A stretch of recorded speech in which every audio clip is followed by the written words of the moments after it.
शुक्रवार का दिन माँ संतोषी का होता है। कहा जाता है कि माँ संतोषी से सच्चे दिल से जो मांगा जाए वो पूरा हो जाता है। इस दिन माता का व्रत रखा जाता है।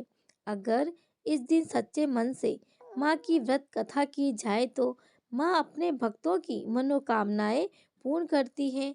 तो चलिए पढ़ते हैं संतोषी माता की व्रत कथा। एक बुढ़िया थी, उसके 7 बेटे थे।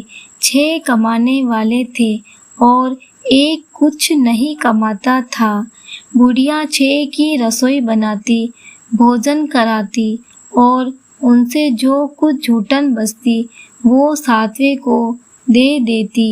एक दिन वह पत्नी से बोला, देखो मेरी माँ को मुझसे कितना प्रेम है। वह बोली, क्यों नहीं होगा प्रेम, वो आपको सबका झूठा जो खिलाती है।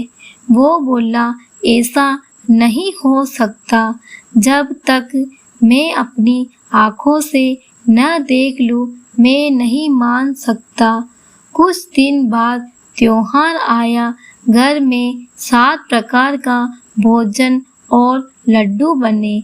वह जांचने को सरदर्द का बहाना कर पतला वस्त्र सर पर ओढ़े रसोई घर में सो गया। वह कपड़े में से सब देखता रहा। सब भाई भोजन करने आए। उसने देखा माँ ने उसके लिए सुंदर आसन बिछाया, हर प्रकार का भोजन रखा और उन्हें बुलाया। वह देखता रहा। जब 6 भाई भोजन करके उठे तो माँ ने उनकी झूठी थालियों से लड्डू के टुकड़े उठाकर एक लड्डू बनाया। जूठन साफ करके बुढ़िया माँ ने उसे पुकारा, बेटा 6 भाई भोजन कर गए, तू कब खाएगा? वो कहने लगा, माँ मुझे भोजन नहीं करना, मैं परदेश जा रहा हूँ। माँ ने बोला, कल जाता हुआ आज ही चला जा। वो बोला, आज ही जा रहा हूँ। यह कहकर वह घर से निकल गया। चलते समय पत्नी की याद आ गई। वह गौशाला में कंडे उपले थाप रही थी। वह जाकर बोला, मैं परदेश जा रहा हूँ, तुम यहाँ संतोष से रहना और अपने धर्म का पालन करना। वह बोली, आप आराम से जाओ, मैं यहाँ ईश्वर के भरोसे रह लूँगी और आप मुझे अपनी कोई निशानी देते जाओ। वह बोला, मेरे पास तो कुछ नहीं है, यह अंगूठी है, सो ले लो और अपनी कुछ निशानी मुझे दे दो। वह बोली, मेरे पास क्या है, यह गोबर भरा हाथ है। यह कहकर उसकी पीठ पर गोबर के हाथ की थप मार दी। वह चल दिया। चलते चलते दूर देश पहुंचा। वह एक साहूकार की दुकान पर पहुंच गया। वह जाकर कहने लगा, भाई मुझे नौकरी पर रख लो। साहूकार को जरूरत थी। बोला, रह जा। लड़के ने पूछा, तनख्वाह क्या दोगे? साहूकार ने कहा, काम देखकर दाम मिलेगा।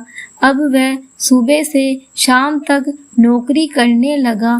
कुछ दिनों में वो सारा काम अच्छे से करने लगा। सेठ ने काम देखकर उसे आधे मुनाफे का हिस्सेदार बना दिया। वह कुछ वर्षों में बहुत बड़ा सेठ बन गया और मालिक का सारा कारोबार उस पर छोड़कर चला गया। उधर उसकी पत्नी को सास ससुर दुख देने लगे। सारा घर का काम करवा कर उसको लकड़ियां लेकर जंगल में भेज देते।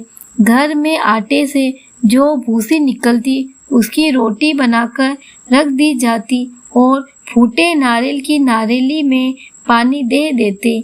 एक दिन वह लकड़ी लेने जा रही थी। रास्ते में बहुत सी महिलाएं संतोषी माता का व्रत करती दिखाई देती है। वह वहां खड़ी होकर कथा सुनने लगी और उनसे पूछने लगी, बहनों, तुम किस देवता का व्रत करती हो और उसके करने से क्या फल मिलता है? यदि तुम मुझे इस व्रत का महत्व समझाओगे तो मैं तुम्हारी बहुत आभारी रहूंगी। तब एक महिला बोली, सुनो, यह संतोषी माता का व्रत है। इसे करने से दरिद्रता का नाश होता है और जो कुछ मन में कामना हो वह संतोषी माता की कृपा से पूरी होती है। वह महिला बोली, सवा आने का गुड़ चना लेना, प्रत्येक शुक्रवार को निराहार रहकर कथा सुनना और मनोकामना पूर्ण होने पर उद्यापन करना, शुक्रवार के दिन घर में खटाई नहीं आनी चाहिए। यह सुनकर बुढ़िया की बहू चल दी। रास्ते में लकड़ी के बोझ को बेच दिया और उन पैसों से गुड़ चना लेकर माता के व्रत की तैयारी कर आगे चली और सामने मंदिर देखकर पूछने लगी, यह मंदिर किसका है? सब कहने लगे, संतोषी माता का मंदिर है। यह सुनकर माता के मंदिर में जाकर माता के चरणों से लिपट गई और विनती करने लगी, माँ, मैं अनजान हूँ, व्रत का कोई नियम नहीं जानती हूँ, मैं दुखी हूँ। हे माता जगत जननी, मेरा दुख दूर करो, मैं आपकी शरण में हूँ। माता को बड़ी दया आई। एक शुक्रवार बीता कि दूसरे शुक्रवार को उसके पति का पत्र आया और तीसरे शुक्र उसके पति ने उसके लिए पैसे भेज दिए। ये देख ये जेठानी का मुंह बन गया और उसको ताने देने लगे कि अब तो इसके पास पैसा आ गया, अब यह बहुत इतराएगी। बेचारी आंखों में आंसू भरकर संतोषी माता के मंदिर चली गई और माता के चरणों में बैठकर रोने लगी और रट रट बोली, माँ, मैंने पैसा कब मांगा? मुझे पैसे से क्या काम? मुझे तो अपना सुहाग चाहिए। मैं तो अपने स्वामी के दर्शन करना चाहती हूँ। तब माता ने प्रसन्न होकर, जा बेटी, तेरा स्वामी आएगा। यह सुनकर खुशी खुशी घर जाकर काम करने लगी। अब संतोषी माँ विचार करने लगी, इस भोली पुत्री को मैंने कह तो दिया तेरा पति आएगा, लेकिन कैसे? वह तो इसे स्वप्न में भी याद नहीं करता। उसे याद दिलाने को मुझे ही जाना पड़ेगा। इस तरह माता उस बुढ़िया के बेटे के स्वप्न में जाकर कहने लगी, साहूकार के बेटे सो रहा है या जगता है? वो कहने लगा, माँ, सोता भी नहीं जगता भी नहीं, कहो क्या आज्ञा है? माँ कहने लगी, तेरा घर बार कुछ है कि नहीं? वह बोला, मेरे पास सब कुछ है, माँ बाप है, बहू है, क्या कमी है? माँ बोले, तेरी पत्नी घोर कष्ट उठा रही है, तेरे माँ बाप उसे परेशानी दे रहे हैं, वह तेरे लिए तरस रही है, तू उसकी सूध ले। वह बोला, हाँ माँ, मुझे पता है, पर मैं वहाँ जाऊँ कैसे? माँ कहने लगी, मेरी बात मान, सवेरे नहा धोकर संतोषी माता का नाम ले, घी का दीपक जलाकर दुकान पर चला जा। देखते देखते सारा लेन देन उतर जाएगा, सारा माल बिक जाएगा, सांझ तक धन का भरी ढेर लग जाएगा। थोड़ी देर में देने वाले रुपए लेकर सामान ग्राहक सौदा करने लग जाएंगे। शाम तक धन का भरी ढेर इकट्ठा हो जाएगा। संतोषी माता का यह चमत्कार देखकर वह बहुत खुश हुआ और धन इकट्ठा कर घर ले जाने के लिए गहने खरीदने लगा और घर के लिए निकल गया।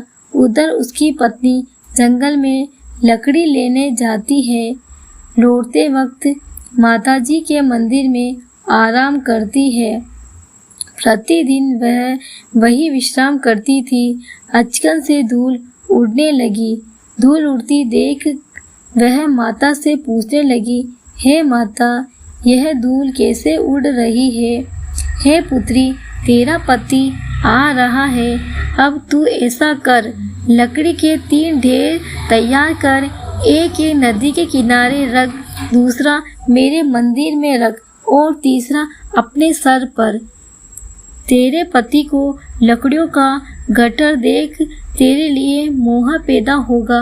वह यहाँ रुकेगा, नाश्ता पानी खाकर माँ से मिलने जाएगा।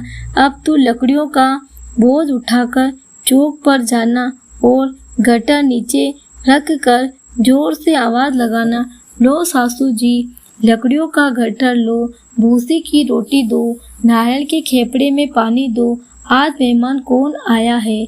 माता जी से अच्छा कहकर जैसे माँ ने कहा वैसा करने लगी।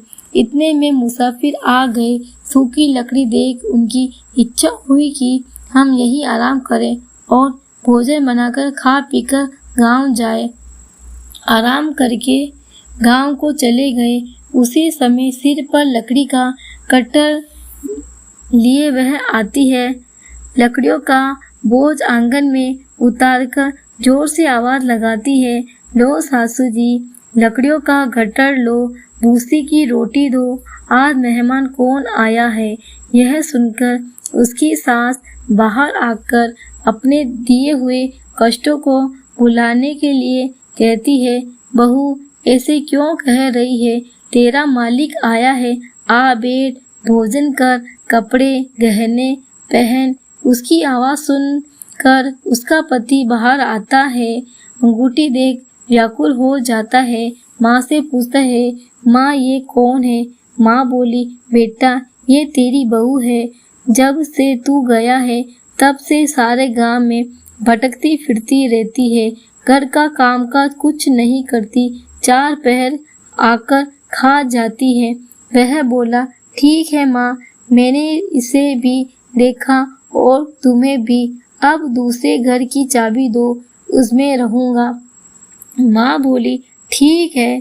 तब वह दूसरे मकान की तीसरी मंजिल का कमरा खोल सारा सामान जमाया। एक दिन में राजा के महल जैसा ठाट बाट बन गया। अब क्या था, बहू सुख भोगने लगी। इतने में शुक्रवार आया। पति से कहा, मुझे संतोषी माता व्रत के उद्यापन करना है।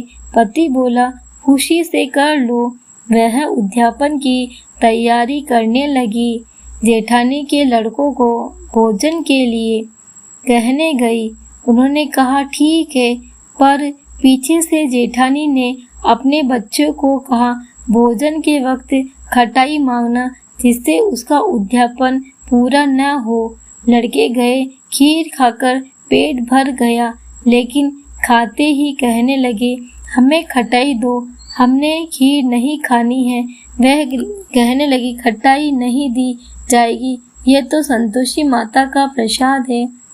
लड़के उठ खड़े हुए, बोले, पैसा लाओ। भोली बहू कुछ जानती नहीं थी, उन्हें पैसे दे दिए। लड़के उसी समय इमली लेकर खाने लगे। यह देखकर बहू पर माताजी ने गुस्सा किया। राजा के दूध उसके पति को पकड़कर ले गए। जेठ जेठानी कहने लगे, लूट लूट कर धन लाया था, अब पता लगेगा जब जेल की मार खाएगा। बहू से यह सहन नहीं हुआ। रोती हुई मंदिर गई, कहने लगी, हे माता, ये क्या किया? हंसा कर अब भक्तों को रुलाने लगी। माता बोली, बेटी, तूने उद्यापन करके मेरा व्रत भंग किया है। वह कहने लगी, माता, मैंने क्या अपराध किया?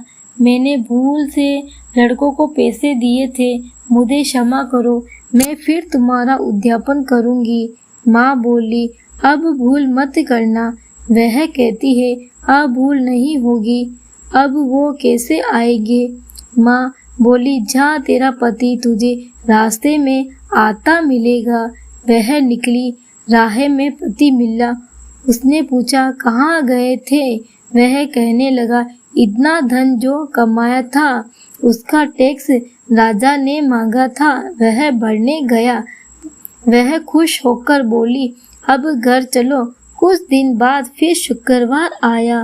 वह बोली, मुझे दोबारा माता का उद्यापन करना है। पति ने कहा, करो। बहू फिर जेठ के लड़कों को भोजन कहने के लिए गई। जेठानी ने एक दो बातें सुनाई और तुम सब लोग पहले ही खटाई मांगना। लड़के भोजन से पहले कहने लगे, हमें खीर नहीं खानी, हमारा जी बिगड़ता है, कुछ खटाई खाने को दो। वह बोली, खटाई किसी को नहीं मिलेगी, आना हो तो आओ। वह ब्राह्मण के लड़के लाकर भोजन कराने लगी। दक्षिणा की जगह उनको एक एक फल दिया। संतोषी माता बहुत प्रसन्न हुई। माता की कृपा हुई। 9वें मास में उसे सुंदर पुत्र प्राप्त हुआ।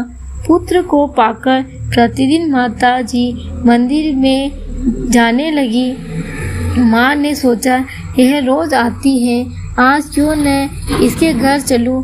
ये विचार कर माता ने भयंकर रूप बनाया। गुड़ चने से सना मुख, ऊपर सूंड के समान होठ, उस पर मक्खियाँ भिन भिन कर रही थी। दहली पर पैर रखते ही उसकी सास चिल्लाई, देखो रे, कोई चुड़ैल चली आ रही है, लड़कों इसे निकालो, नहीं तो किसी को खा जाएगी। लड़के भगाने लगे, चिल्लाकर खिड़की बंद करने लगे। बहू रोशनदान से देख रही थी, खुशी से चिल्लाने लगी, आज मेरी माताजी मेरे घर आई है। वह बच्चों को दूध पिलाने से हटाती है। इतने में सास को क्रोध आ गया। वह बोली, क्या हुआ है, बच्चे को पटक दिया? इतने में माँ के प्रताप से लड़के ही लड़के नजर आने लगे। वह बोली, माँ, मैं जिसका व्रत करती हूँ यह संतोषी माता है। सबने माताजी के चरण पकड़ लिए और विनती कर कहने लगे, हे माता, हम नादान हैं, तुम्हारा व्रत भंग कर हमने बड़ा अपराध किया है। माता, आप हमारा अपराध क्षमा करो। इस प्रकार माता प्रसन्न हुई। बहू को प्रसन्न हो जैसा फल दिया वैसा माता सबको देना, जो पड़े उसको मनोरथ पूर्ण हो। बोलो संतोषी माता की जय हो।